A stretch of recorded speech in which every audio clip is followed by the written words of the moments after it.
Welcome back to the Queen's Couch podcast, International Women's Day special edition. So today's episode is titled Fearless Isn't Fear Free, a powerful reminder that courage isn't the absence of fear, but the decision to move anyway. So I'm joined by Pallavi, a senior financial crime officer who transformed herself from a self-described introvert into an industry speaker by embracing feedback, resilience, and the courage to bet on herself. Pallavi, welcome. It's wonderful to have you. Thank you so much, Magdalene. That was an amazing introduction. And I am really glad to be on the Queen's podcast here to share one of my very good stories with the world. And I would love to give it back to the industry, to the many women where I was 10 years before, but I don't want women to be there. Awesome. So your journey from introvert to industry speaker is remarkable. So can you share a defining moment where you chose to bet on yourself, even though fear was present? Yes, very good question. And thank you very much, Magdalene. So, the first thing what I would like to say here is I was a regular visitor to many of the conferences in the UK. And I come from a very strong financial crime background. So, I wanted to hear what is happening in the industry at the moment. So, I was a very good conference attendee, listening to webinars, listening to what other people are saying. But then one thing hit me back in 2023 was that many talk about strategy, but many don't talk about execution. So I realized that most people talk about their vision, talk about how the industry is entirely working, but then very few break it down to the operational realities. And that is where I found a gap. And I was like, why don't I bring or try to close that gap by giving my talks in the industry? To be reminded, I was not a speaker at that time. I was a Oh, big introvert. And I was like, okay, let me try doing it. So what I did first is breaking your comfort zone, which we all women do it all the time. It is not very interesting because everything has a cost associated to it. So I didn't wait to be invited. I emailed the organizer straight away, the conference organizer. I proposed a topic which is considered to be a very small part of financial crime in the UK. I proposed that topic and I hit send while my heart was still racing. So I hit send in March and the conference was scheduled in November. I didn't sleep from March to November. I had that self-doubt kicking in as to why did I do it? Why? What made me do it? Okay, come that day, gathered my courage, PowerPoint slides ready. I go, I present. It became a massive big hit. So the real bet I took on myself is I wasn't speaking on stage. It was just like I was communicating to the industry that there's a gap and you need to address or focus this gap. And since yeah. then, there is no looking back. I've been invited a number of times. I've been Wow. speaking and I've been spreading the positive word. So it was just taking ownership just to say that you have learned so much in the past. Give it to the industry now and try to close the gap. Wow. That experience you just described, that moment when you press the button, you're like, oh no, what did I do? I know. And you realize you can't undo it. And then you're like, oh, I really want to do this. I really want to speak, but Yes, then I'm not sure I really feel comfortable doing it. I know. I resonate with it. And I think any introverts would resonate with it because we don't like to go out. No, We don't want no. to do any show of what we have or know. It's just like we Yeah. feel comfortable just being at the back, Yes. just Yeah. so. I mean, I used to wake up at 3 a.m. in the morning when my alarm was scheduled for 5:30. And every time at 3 a.m., I was like, why did Wow. I hit send? Why did I do it? Why? So from March to November, can you imagine how many times I wrote it in my diary as well. I was up at 3 a.m. Oh my God. Wow. Yeah, I think we have a lot to learn and the audience will have a lot to learn from such an inspiring story. If you could move from that point and be this confident and to rise up with your in your career, clearly you've made big strides and taken a lot of courage. So thanks for sharing with us. Thank you so much. you've spoken openly about failing early in your career and learning from constructive feedback. Yes. How did you separate your identity from the feedback and use it as fuel for growth? Right. So this is very, I mean, I thrive myself on how I have changed to see that difference in myself as well. So what happened is when I started my career in financial crime, I was not that great. It Initially, whenever I used to get a negative feedback, it used to hit me really hard for days, for months. And I used to be in that shell to say, I am not at all good enough to do this job.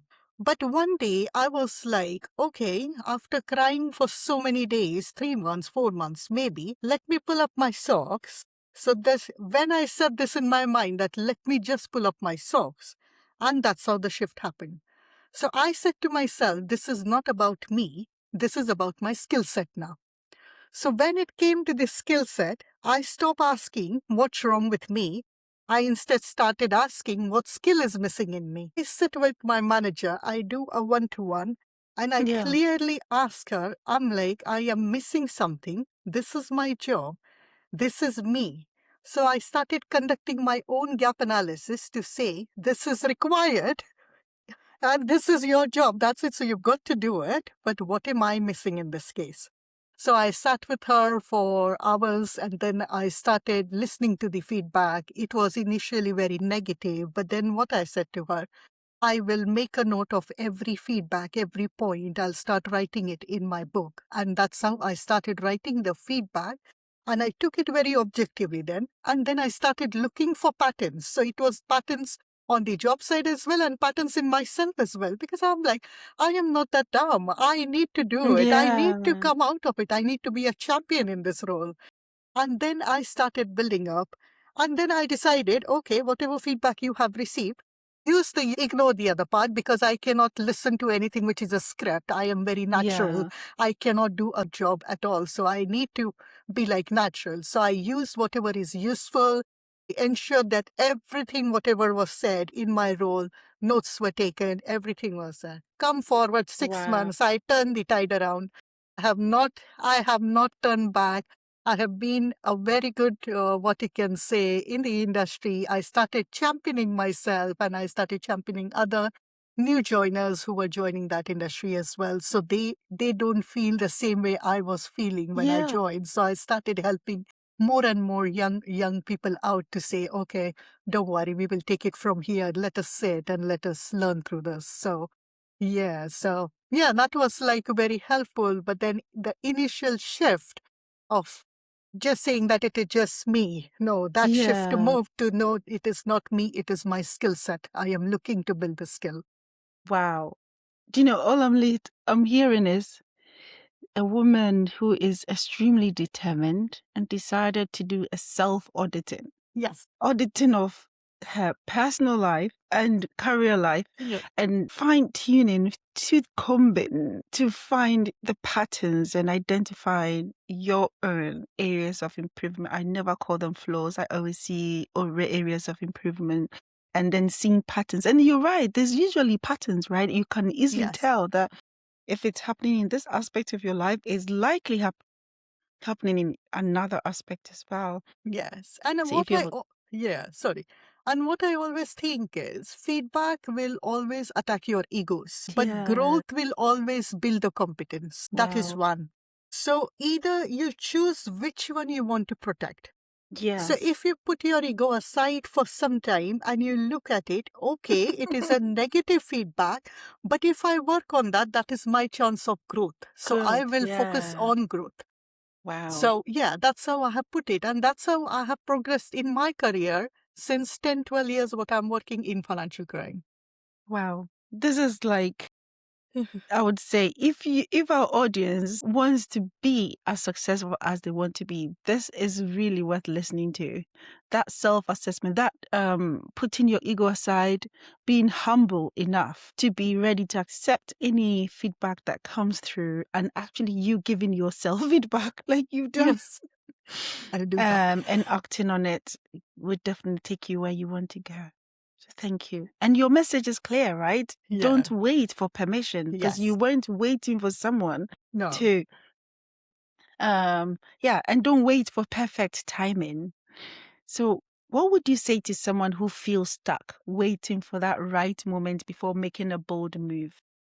So I can initially say that the right moment is usually just the moment you decide to move. Yes, we all get stuck. As a woman, yes, sometimes. I mean, the weather impacted me very badly. This winter, I was not at all great. So, Jan and February were really the worst months. I was not feeling that good. And yes, it was.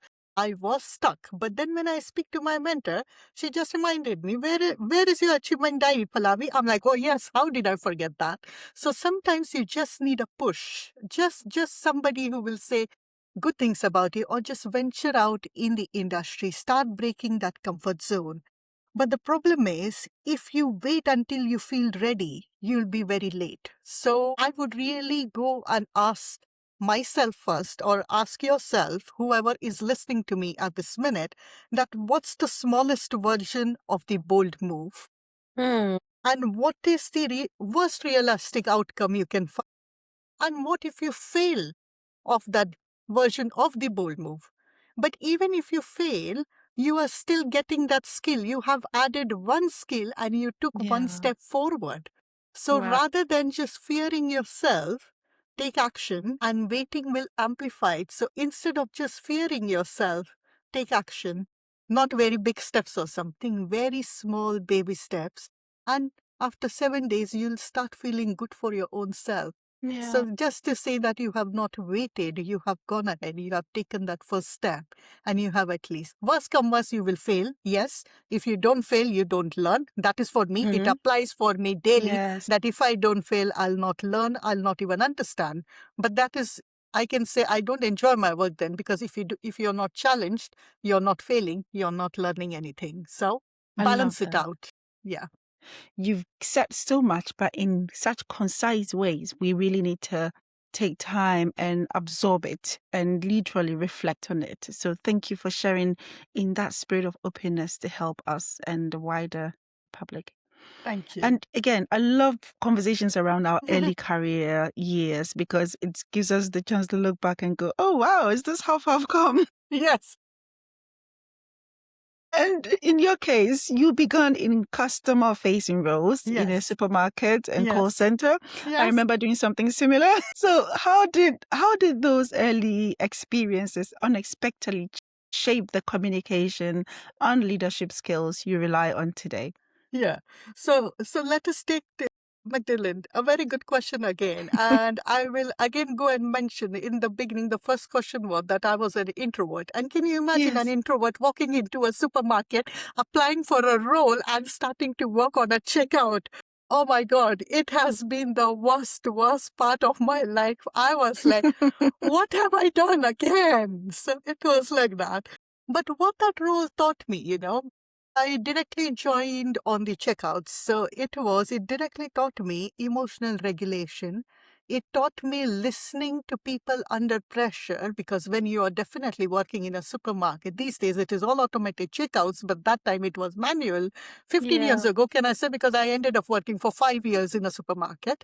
Yeah, so it was all manual. So I started listening to people. I started communicating with people. I started handling conflict without escalation there.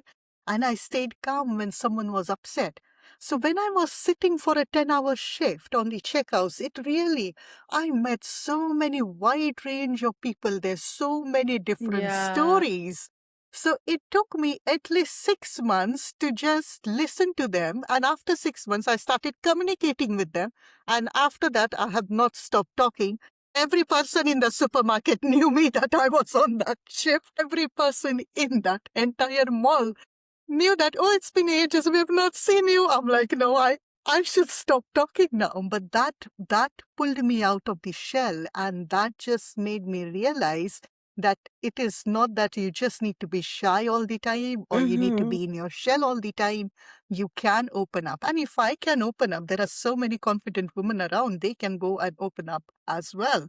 So that actually taught me. So I learned more of accountability. I learned to work ethic there. I learned that every role matters, no matter how big or small in the supermarket, where every role matters. And then I thought the story after 5 years is over. No, I ended up with a call center now. Now the problem is I got an experience of a customer facing role. I was absolutely confident after 5 years. Now I come back on the phone role. I was like, again, what have I done? Why did I do it? Different. But then again, Yeah. that call center role actually pulled me into financial crime, which I clearly love to do it. And I learned how to think on my own feet. I learned how to communicate clearly. I learned the big thing, resilience. And another big thing, that rejection wasn't personal, it was volume.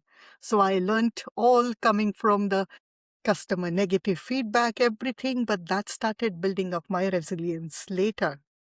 And today, when I see as a speaker, so I know how to read the room. I break and simplify the complex topics. I stay calm under pressure. So this has not just come in one day itself, over a period of time. And that's so because I've been pushing my comfort zone nonstop. If I sit in my comfort zone, I don't enjoy my life at all. So I'm pushing it. I just keep on pushing it. And then after some time, I'm like, why did I say yes? Why did I do it? Why did I hit send? I could have sat nicely and enjoyed a glass of wine there. No, I You didn't. know, Yes. this is quite special Yeah. moment for me because I'm talking to an introvert who has matured out of that space, knowing though she is an introvert, but is shining in the space that is actually meant for an extrovert. And I think I always say when I tell people I'm an introvert, they don't believe me. And I'm thinking, yes, it's because I've had to learn certain things. But knowing that I'm an introvert means I know how to feed my energy at the time I need it so I can have enough to come and play extrovert. Yes. And it's just amazing. Your story is special and hopefully inspires many because even when I think back your journey from the supermarket, you had to overcome a type of introverted challenge. Then you go to call center, different setting, you realize Yes. actually I have a different kind of challenge Yeah. as well. And then as you move higher into your now role, you realize that the same introverted personality carries a different challenge in a different setting and you rose up and above it at every Yes. point, which is fantastic. Thank So you. it's a continuous learning journey of growth. Yes, it is. Yes. As I mentioned, you don't fail, you don't challenge yourself, you will not learn Yeah. in your life. Thank you for sharing such, exciting and inspiring Thank stories you. with us. You say bet on yourself. What does that truly mean? And what is one small practical bet every woman listening can make on herself this week? Yeah. So what I can say is betting on yourself, for me, it actually means that investing effort before validation, it is showing up before applause, it is improving before recognition. I can put it that way. And betting on yourself isn't glamorous at all. Now, nobody has asked me to do it, so it is definitely not glamorous. So it is like studying when nobody sees. It is like preparing for something and nobody has asked you to prepare for it. So then why are you Yeah. doing it? So it is something of that sort I can put. And it is putting your name forward when it would have been easier to stay silent. But then again, we chose here to break our comfort zone and we have gone and put ourselves forward to it. So, yeah, so I mean, after hitting that send, I was like, I would have sat in a comfort zone very nicely, but no, I hit send. I didn't sleep for those 6 months, and 3 a.m. I woke up every time. So, one small practical bet to whoever, every woman who is listening to can make this week, like volunteer to speak in one meeting. If you have an idea, go and explain, but don't over explain. So just prepare like a rehearse 2-minute talk and just put your ideas forward to it. Ask for feedback from someone senior. Now, please note, don't take it as a negative feedback, but there could be something they are observing into you. But once you have that, you'll be like, okay, let me work on that point and take it positively. That is another thing. Apply for one opportunity or a job where you feel that you are 60% ready. You need not be 100%. Maximum you get is a rejection email, but the thing is, you have taken one step forward outside your comfort zone to move out today. So that is my thing. That is beautiful. And I would say thank you so much, Pallavi, for that honest and empowering conversation, because you've reminded us that being fearless doesn't mean being without fear. It means refusing to let fear make the decision for you. Yes, definitely. And one more before I mean, never give up in life. There are ups and downs in all our lives. Yes, I mean, it is not easy. Some will have good ones, some will have, I mean, personal stories are there, but this is not our platform to talk for personal stories at this minute. But yes, you know it. So, as I said, have a gap analysis of your own. Don't give up. And remember these words that every ambitious move is a gamble. Either you win or you lose, but you will definitely, you have those things in your hand. You know where to go. Keep going. Awesome. Wow. Yeah. Thank you so much, Pallavi. And absolutely, we will be inviting you for a longer talk because there's so much you can offer to our audience. Thank So you, thank Magellan. you. Thank you so much. Thank you. Thank you. So, to our listeners, where might fear be asking you to grow? What's one small step you can take this week despite it? Thank you for joining us on the Queen's Couch podcast. Until then, keep rising, keep shining, and be your authentic self. Thank you.